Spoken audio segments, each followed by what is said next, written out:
terong goreng tepung dimasak dengan bumbu yang gurih, manis, pedas. Ini luarnya dia garing, renyah ya, dan dalamnya tuh lembut.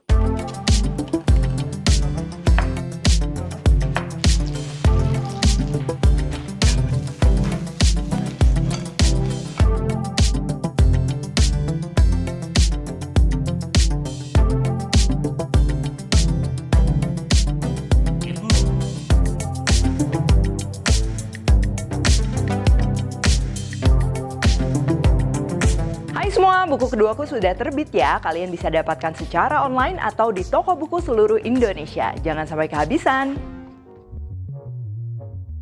Halo, welcome back to my channel, Devina Hermawan. Hari ini kita akan bikin terong raos ya. Jadi ini tuh terong goreng tepung ya, yang pastinya luarnya renyah, terus dimasaknya tuh pakai saus yang manis, gurih ya, ngigit pokoknya. Ini tuh khas dari restoran Pandan Wangi. Nah, cuman belakangan memang cukup populer, bahkan yang nggak nyobain ke restorannya pun masak di rumah. Nah, hari ini aku akan share tips pastinya supaya si terongnya itu dia crunchy-nya tahan lama, serta rasanya juga yang pas ya, karena kalau misalnya kita kasih kecap kebanyakan dan lain-lain itu biasanya rasanya jadi kurang seimbang. Oke, yang pertama ini terongnya aku pakai satu karena besar ya, 250 gram.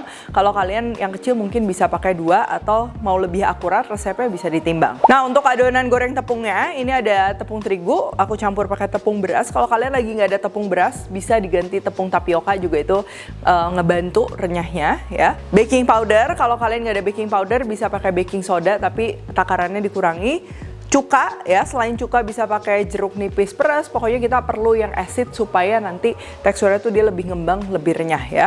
Untuk bumbunya ini aku pakai kaldu ayam. Kalau kalian cuma pakai garam, penyedap juga nggak masalah. Untuk bahan tumisannya ada bawang putih, bawang merah, cabai merah keriting, cabai rawit. Bisa pakai salah satu aja, atau kalau kalian suka lebih pedas pastinya cabainya bisa ditambahin ya. Untuk cumi asin sebenarnya kalau kalian nggak mau pakai nggak apa-apa, tapi akan lebih wangi ya, bisa juga diganti dengan ikan teri. Lalu aku juga akan tambahin daun bawang serta jeruk limau opsional. Untuk masaknya ini aku pakai kecap manis dan juga saus tiram.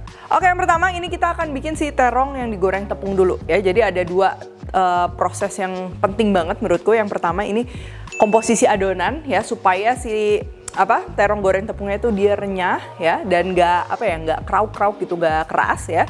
Dan yang kedua proses penggorengannya juga itu sangat-sangat penting juga ya, nanti kita akan bahas. Yang pertama ini adonannya dulu ya, aku pakai tepung terigu, tepung beras. Kalau nggak ada tepung beras bisa diganti tepung tapioka ataupun tepung maizena, nggak masalah. Baking powder atau bisa juga diganti dengan baking soda, cuman takarannya dikurangin. Bumbu-bumbunya aku pakai garam, kaldu ayam bubuk dan juga merica.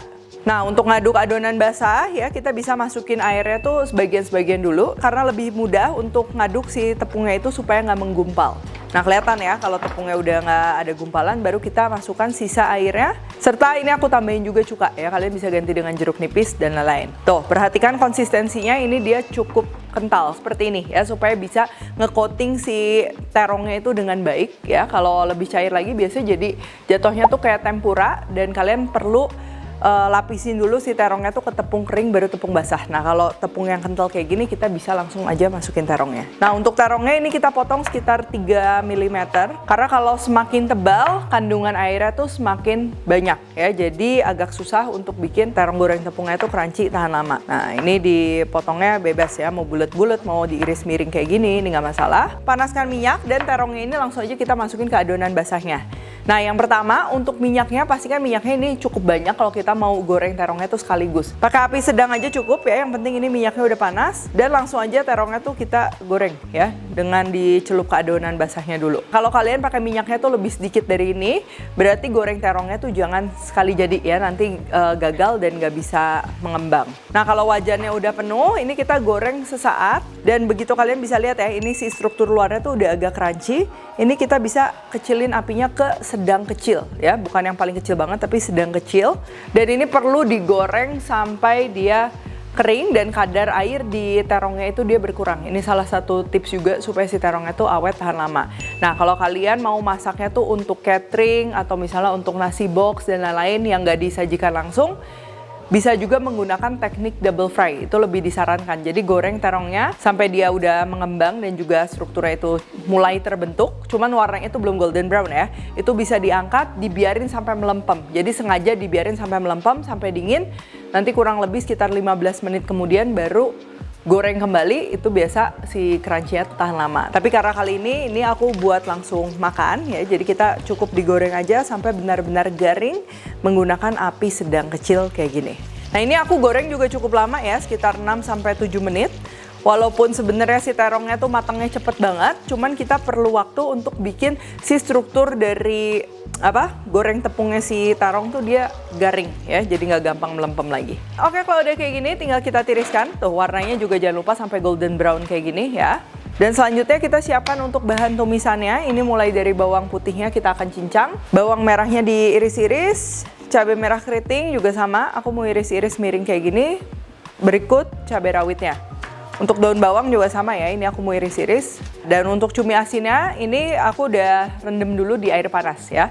Kalau cumi asinnya yang aromanya terlalu menusuk, kalian mau rebus dulu di air panas sekitar 5 menit juga itu bisa. Panaskan minyak, yang pertama ini kita akan tumis bawang merahnya dulu sampai dia setengah kering. Supaya pastinya aroma dari bawang merahnya juga wangi ya, terinfuse ke si minyak tumisannya ini. Nah, kalau udah setengah matang kayak gini, baru kita masukkan bahan lainnya, mulai dari bawang putih, daun bawang masuk, cabai merah, cabai rawit, dan pastinya si cumi asinnya juga ini kita akan tumis bareng sampai wangi dan juga kering.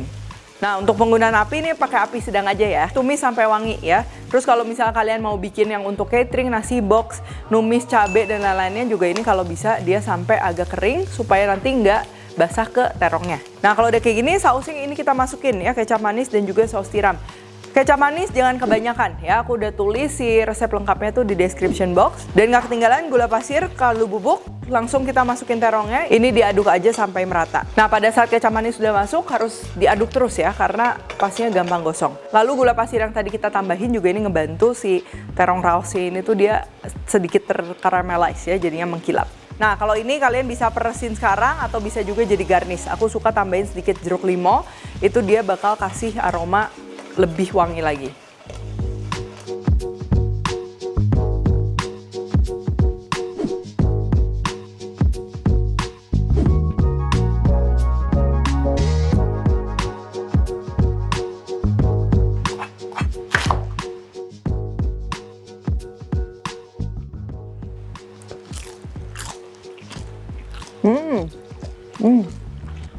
Ini luarnya dia garing, renyah ya, dan dalamnya tuh lembut ya, ciri khas tekstur dari terong yang udah mateng gitu. Terus juga dimasak dengan bumbu yang gurih, manis, pedas, wangi juga pas. By the way, ini manisnya juga nggak yang sampai hitam banget, jadi menurutku tuh pas ya, makan banyak juga masih bisa. Nggak heran ya, hidangan ini tuh jadi favorit orang-orang kalau lagi ke Bandung. Dan untuk bikin si tekstur terongnya itu dia bener-bener garing. Tadi ya, proses penggorengannya tuh nggak bisa asal goreng sebentar, karena terong itu kan sayuran ya, pada saat dimasak itu tuh dia pasti rilis atau keluarin si air. Jadi kalau misalnya kita goreng kurang lama dan lain-lain, pastinya cepat melempem banget. Ini walaupun udah dimasak, dibiarin tetap kita dapet si tekstur renyahnya. Ya, ini cocok untuk masak di rumah, untuk catering, dan lain-lain. Oke, kalau gitu thank you for watching. Jangan lupa kalau Ricook Tech dan temukan juga resep-resep singkat lainnya di Instagram, TikTok, dan juga Shorts-nya Devina Hermawan. Stay tune terus and see you in the next video.